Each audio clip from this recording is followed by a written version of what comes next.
Joe Biden ne prolongera pas son bail à la Maison-Blanche. Il se retire de la course à la présidence. La pression était de plus en plus forte sur le candidat démocrate. Son âge, ses bourdes, son état de santé étaient pointés du doigt. Et hier soir, Biden a donc annoncé qu'il ne se présenterait pas à l'élection de novembre prochain. Explication Marco Sacomano et Quentin Warlop.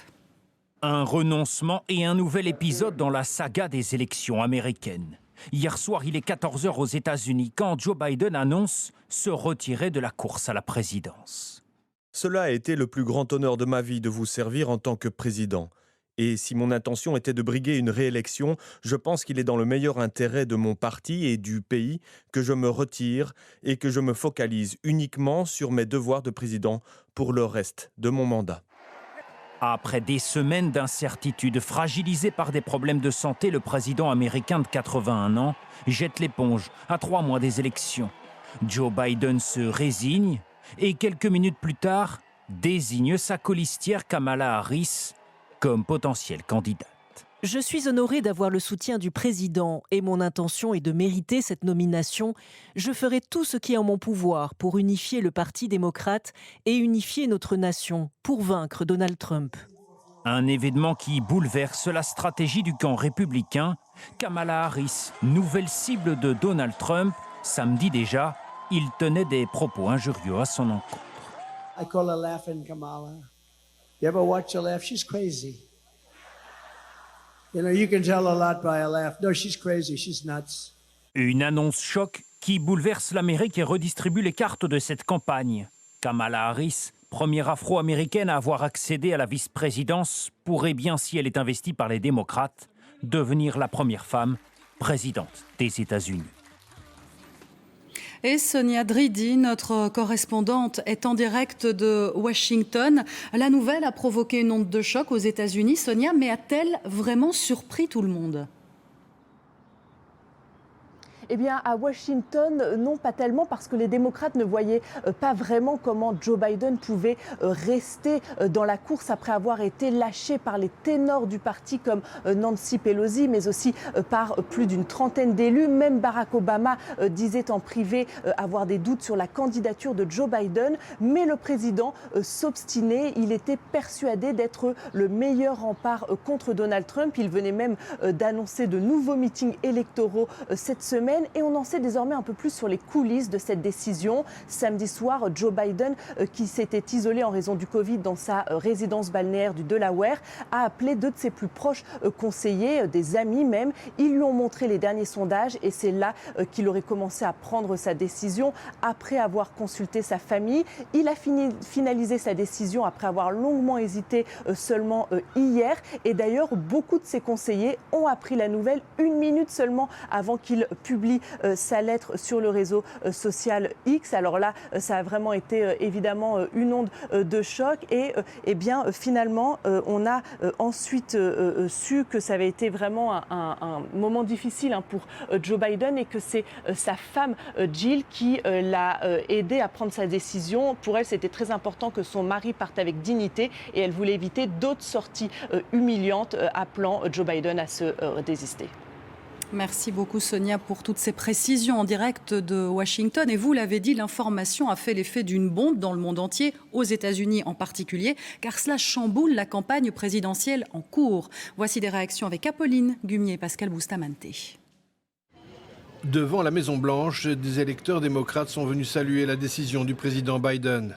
Hommage au personnage et soulagement quant à l'avenir, mais aussi quelquefois déception.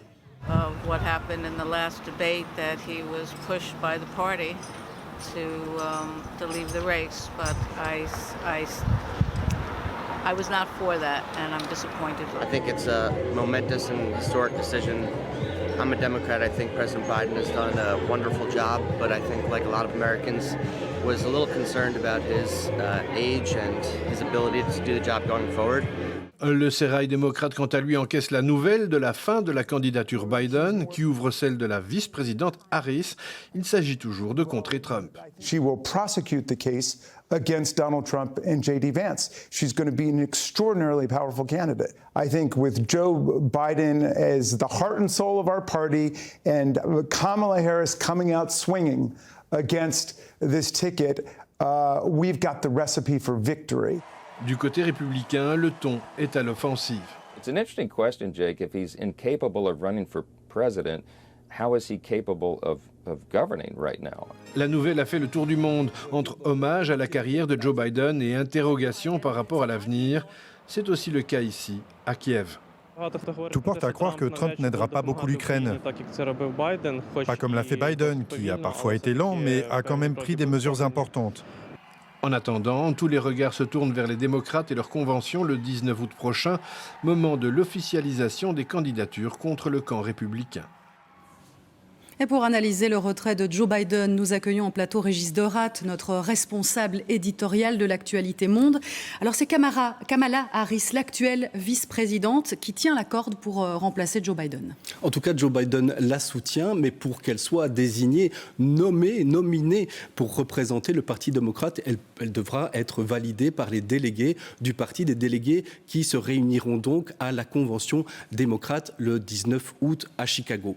Une convention où rien ne dit que les 4000 délégués qui ont soutenu Joe Biden jusqu'ici vont s'engager et appuyer la candidature de Kamala Harris. Il pourra y avoir des tensions, des clivages, d'autres candidats qui pourraient se profiler. Barack Obama a dit hier soir que le retrait de Joe Biden avec le retrait de Joe Biden, les démocrates allaient naviguer dans des eaux inconnues ces prochains jours. On ne peut pas dire qu'en disant cela, il soutient ouvertement Kamala Harris. Cela prouve surtout que le jeu reste très ouvert.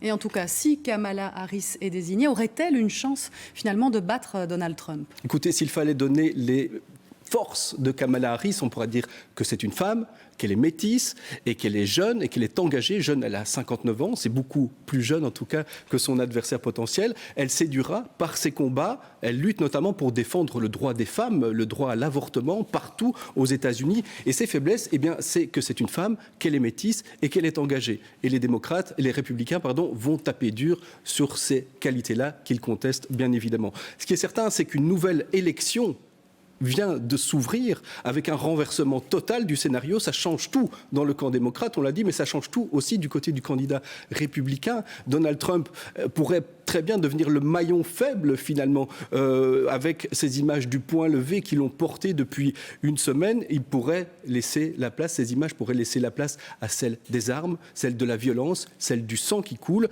celle d'un homme qui divise finalement et qui attise les flammes de la haine aux États-Unis. Il reste 100 jours avant l'élection. 100 jours, c'est énorme en fait dans un délai politique, d'autant plus qu'on vient d'assister cette dernière semaine à des bouleversements qui sont complètement colossaux. Voilà, sacré rebondissement. En effet, merci Régis pour cette analyse.